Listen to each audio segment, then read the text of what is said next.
Thank you. It's been really interesting so far. I think it's already an incredibly valuable day to have this. I've learned that I have to explain quite a bit about our online teaching, apart from anything else. So what I'm going to do is I'm going to give you some context of Australia, and then I'm going to give you a bit of context of our particular institution, and then I'm going to talk about what teaching we actually do. And I've not seen John in the room, and I hope I haven't said anything offensive about Group of 8 universities, but we'll get to it. So this is actually on behalf of the Master of Health Economics course director, who is Jenny Watts. Jenny's in Australia, and mainly because she's actually delivering my lecture this week. So I'm the deputy course director. So between us, we come from an essentially research-based health economics group, but we do provide a Master of Health Economics. It's my email for future things. So this is us. We're always in the corner of the map. It's a long way away from everywhere else, which is why I'm a little bit fuzzy-headed still. Is it showing up? Yes. Deacon's in Melbourne, down in the state of Victoria. Most people, if anyone doesn't know anything about Australia, most people live in this corner down here, where it's not quite so hot. So just to give you some figures, so you can put this in context of where you're teaching or where you're working, there's about 24 million people in Australia, mainly in those capital cities of the states, but very unequally spread between the different states. And there's 43 universities, so what that means is that going to university in Australia is normal. Okay? And increasingly doing a postgrad is getting increasingly normal as well. Now in terms of those 43 universities, there are 8 that are like the traditional universities, the oldest ones. Then there's a group of about 10 to 12. We'll call them the next 10. And Deakin sits in this next 10 grouping. And they rank variously in the QS Times rankings between that 200, 300 in the world. So that's where we're sitting. They're largely the newer universities. And all of those are in the top 2% of the world rankings. So we won't worry about the others of the 43. So Deakin prides itself on its teaching outcomes, and those are summarised both in terms of the graduate employability, where it's ranked 3rd in Australia, and especially student satisfaction. So I'm going to talk about the organisational context next, and that's informed very much by Deakin's trying to maintain and even improve these rankings. The important thing about Deakin is it has multiple campuses, multiple physical campuses, but actually the cloud, the online, is its 2nd largest campus. So online teaching is massive for the organisation. So it is a point of differentiation. Deakin was actually one of the largest providers of distance education when distance education was getting a pile of stuff in the mail and reading it and sending it back. So technology has just changed the way we do distance education. We've always done distance education at this organisation. And I do think that has some advantages in the way the organisation is structured. And one of the things is it's very well accepted there's no one thing as an online student. So yes, some online students like that one-to-one synchronistic Skype consultation.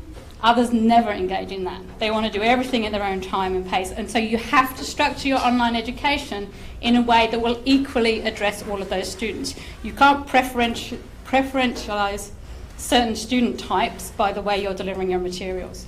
The other thing I didn't realise until I put these slides together, our online students are Australian.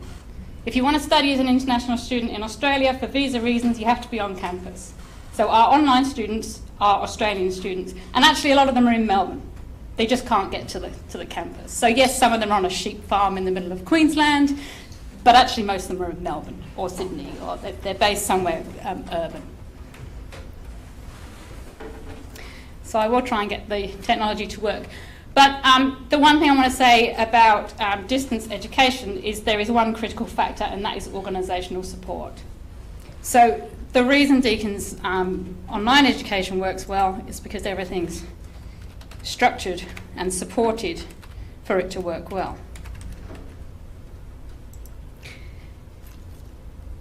The requirement from the organisation is that you deliver, we have students who are online and students who are on campus in the same course. The overriding requirement from the university is that all students have an equivalent experience. So what I want to talk about today is how do you deliver an equivalent experience when some of your students are on a computer and some of them are in front of you.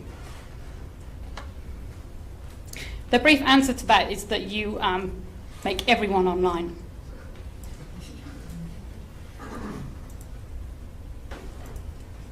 Which is hopefully going to work. So you'll see, this is our university system. I just logged onto it. We get everything's online. Your finance is online. Your teaching is online. Everything's online, whether you're an on-campus student or a physical student. Is just not going to work for me now because we're not talking. So that's okay. I'll go back to the screenshots.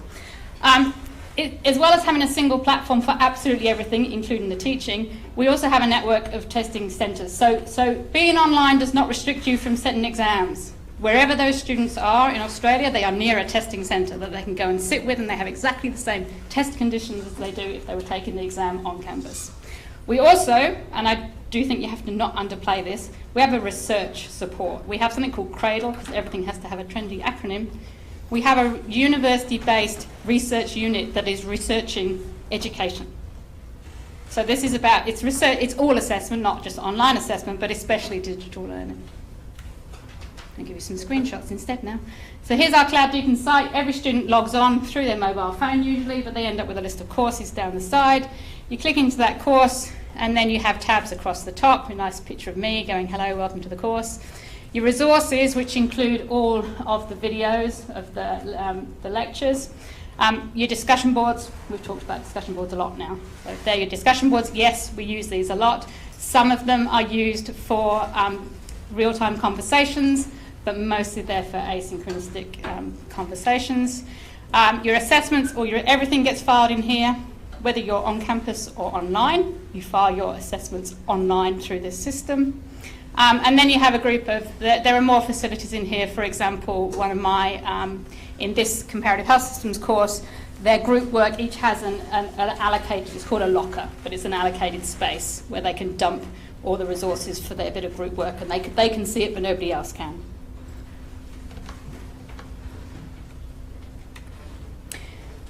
Now, the big brother aspect, so the university organisation aspect to putting everybody through one common porthole, is we can see what you're doing.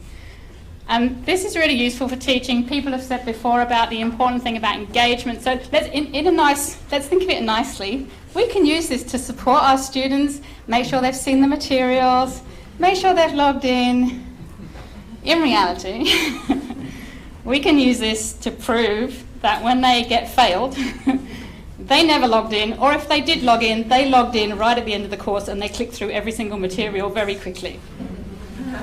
It's all tracked. We don't show the students this page for obvious reasons. Okay, what do we teach? And we do have a Master of Health Economics. It only started in 2015. For those that are used to setting up courses, it's a 2-year, 16-credit non-cognate master's program. That means you don't have to have done economics before. It's run through the Faculty of Health. Our unit is in the Faculty of Health.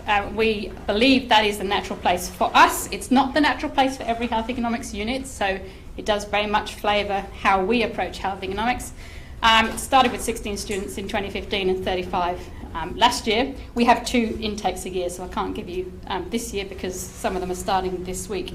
But what I would like to say is that what we actually teach most of the time is a package of 4 master's programs. There's a Master's in Health Promotion, which is about the same size as ours, and then there are 2 mega programs, Public Health and what's essentially Health Administration. Okay, and so those courses have huge numbers, and so in most of our introductory level courses, most of the students are not on the Master's Health Economics, they're on one of these master's programs. Our program is split 40% on campus, 60% online, and at the moment our satisfaction is great, and it's even better for online, so our question within the group is very much how to sustain this sort of ranking. But what I do want to talk about more is the fact that the core units we're teaching, I think in comparison to a lot of what we've heard, we've got over 100 students. So now when I'm talking about teaching this sort of co-delivered program, there's over 100 students. So it's scale postgraduate teaching.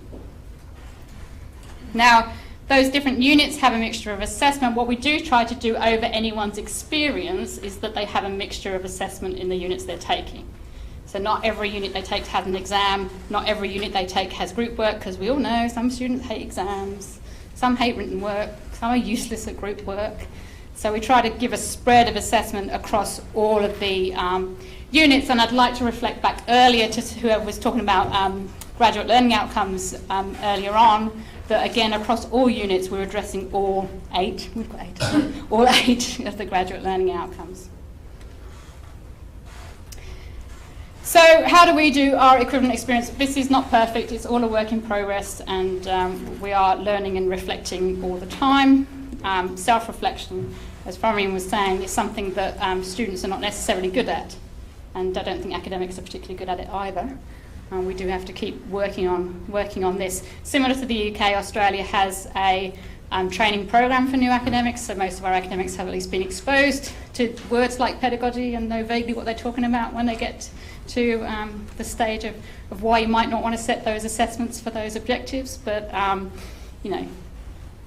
So we have tutorials on campus and online. So we have most of our courses are split into every week you get 1 hour equivalent lecture time, which, as I say, most online students just click on it whenever they want to and listen to the recorded presentation. And 1 hour of facilitated tutorials. So the tutorials are largely facilitated by research fellows or PhD students, and they have 1 hour of sort of equivalent active facilitation. That's not all synchronous, so a lot of the time that's the facilitator facilitating a discussion board. The other thing is that because everyone's going through that online platform, the lecture's only one thing on that page. Okay, so it doesn't have to be the main thing, and depending on what topic you're talking about that week, it might not be the main thing at all. And you might have quite a lot of resources, so Comparative Health System uses the WHO website a lot. Well, thank you to anyone from WHO, it's a great website. Uses World Bank data sources, WHO, OECD data sources a lot. So some weeks the lecture's quite a minor part of that week's resources, but all the resources are on that resources page of the online site. Discussion boards, just like to reflect what people have already said. If you want students to engage with discussion boards, you have to give them some credit for using the discussion board. So again, we've found 20%, 10% or 20% is a workable fraction in terms of the assessment to give them. And as people in the audience, I think, elsewhere said, yes, they need training in how to use discussion boards, even at postgrad level. And again, another aspect of institutional support is to provide students when they start, not with just the sort of almost legally mandated thing now on this is plagiarism and this is how you don't plagiarise, but much more than that. You know, sessions on referencing, sessions on how to work in a group, sessions on how to engage with a discussion board. So a broader range of general study skills for postgraduate students, most of whom have been out in the workforce, but some of whom are coming from other learning contexts. So here's some numbers for those 3 major courses. As I say, I haven't got 27 up for my course yet because it hasn't run yet. In terms of the major courses, because we have a large number of on-campus MPH and health admin students, the online proportion's slightly lower, sort of 20% to a third. In terms of the grade averages for the course, there are good reasons why the on-campus students are slightly lower. That's just reflecting the student intake quality. But our results so far, we're happy that the equivalent experience is being maintained through these, and the satisfaction scores, if you split them by modality, are certainly supporting the online experience being equivalent. Or maybe they're just happier that they got higher scores. No, they don't know their score when you get their satisfaction data, which is actually quite important for universities that work differently. You shouldn't collect satisfaction data after you've given them their mark. But what I'd like to reflect on people that are talking about participation and making sure students are participating enough. This is from one of Jenny's courses, and it's that data the back data pulled off the system. Again, they were scored not just did they turn up to the tutorial, but they were scored for the quality of their discussion on there as well. And this is just scored against their final grade. So yes, there's 20% double counting in here, but just overall, it is however you look at it. If you can keep the student engaged in the unit, they do tend to do better at the end. So that's just reinforcing why we want to keep students engaged. So people have said this before, but our experience at Deakin for anyone in the situation where universities are trying to push them online as a way of saving money. Online teaching will not save you money, full stop. I've not found anyone that thinks it does. It's incredibly resource intensive. Because we teach online and on campus at the same time, we've found it's really important to avoid what in Australia is called silo thinking. I hope that's not an uncommon phrase for lots of people. But you are dealing with a mix of on-campus and online students, but within each of those there's a mixture of full-time and part-time students, a mixture of domestic and international students, a mixture of language barriers, a mixture of people, language barriers in terms of whether or not they understand the language of economics. So don't think of people as on-campus or off-campus, but just think of people as individual and try and structure your course so that it is equivalent experience for everybody. Participation has to be part of assessment. You can't rely on students to be as altruistic as just participate for fun. Hopefully they're doing it for fun, but you need to reward it.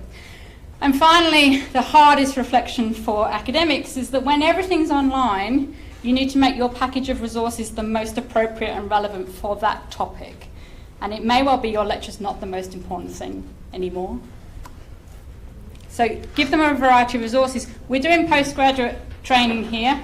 It's all about getting students to demonstrate they understand and can apply concepts. Okay, so just give them lots of data and let them do that. You don't want them to repeat your lecture.